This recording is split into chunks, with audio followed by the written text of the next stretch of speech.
अस्सलामुअलैकुम दोस्तों, तुसी वेख रहे हो मेरा पंजाब टीवी तो मैं तुहाडा मेज़बान मुहम्मद लतीफ़ खरल। दोस्तों सब तो पहले अपने चैनल करो सबसक्राइब तो नाल ही बैल आइकन दे बटन नूं करो ओके ताकि साडी हर नई आने वाली वीडियो का नोटिफिकेशन सब तो पहले तुहाडे तक पहुँच सके ताकि तुसी वो वीडियो वेखो सब तो पहले। दोस्तों अज तुहाडा वीर लतीफ़ खरल तुहाडे वास्ते एक साहिवाल क्रॉस गां दी वीडियो लैके हाज़र होया। उम्मीद करांगे कि तुहानूं वीडियो बड़ी पसंद आवेगी।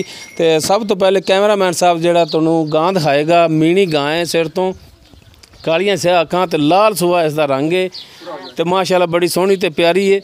तो यह हवाना तको जरा काले स्याह इसके थन ने ते गिठ गिठ विरलों ते कैमरामैन तुहानूं हर एक चीज़ तसल्ली दे नाल दिखा रहा। गां थोड़ा जिहा डर रही है कि शायद कोई टीके लाने वाले डॉक्टर आ गए ने।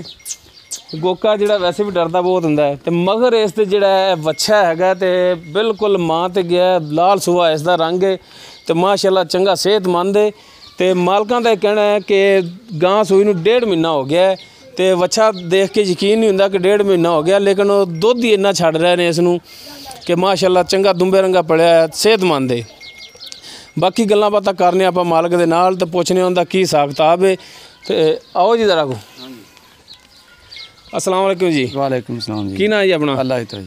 अच्छा जी, तुसी ये दसो सरकार के साहिवाल क्रॉस दी पक्की? साहिवाल क्रॉस पक्की है जी। अच्छा, किनवा सूआ इंदा? इन्दा दूसरा सूआ हुण सूई। दूसरा सूआ है? हाँ जी। ते दुध दी की कंडीशन है? दुध इन्दा 10 किलो पक्का। 2 टाइम दा? 2 टाइम दा। बच्चे नूं चंगा के ठंडा दुध या गर्म दुध? ठंडा। ठंडा दुध। ठंडा दुध। अच्छा, इहदी मकूल जी प्राइस दसो ਜਿਹੜੇ ਆਪਾਂ ਸੇਲ ਕਰਨੀ ਹੈ। ਹਾਂਜੀ। ਆਪਾਂ ਕਿਸੇ ਨੂੰ ਵੇਖ ਕੇ ਤੇ ਕਿਸੇ ਤੋਂ ਲਾਮਾ ਗਾਣਾ ਨਹੀਂ ਲੈਣੀਆਂ, ਉਹ ਰੇਟ ਦੱਸਣਾ ਹੈ ਕਿ ਜਿਹੜਾ ਜਾਇਜ਼ ਮੁਨਾਸਬ ਹੋਵੇ। 40 ਦੇ ਦੇਵਾਂਗੇ, 140 ਦੀ। 1,40,000 ਦੀ ਕੋਈ ਕਮੀ ਪੇਸ਼ੀ ਕਰਨੀ ਪਵੇ ਤਾਂ ਕਰ ਲਾਂਗੇ।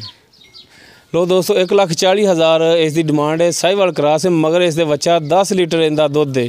दोस्तों उम्मीद करांगे तुहानूं साडी अज दी वीडियो बड़ी पसंद आवेगी। साडी वीडियो पसंद आवे साडी वीडियो नूं लाइक करो, शेयर करो, अपने कमेंट्स का इजहार करो। दोस्तों साडा नंबर डिस्क्रिप्शन में लग्या हुंदा है 0321 57 29 251।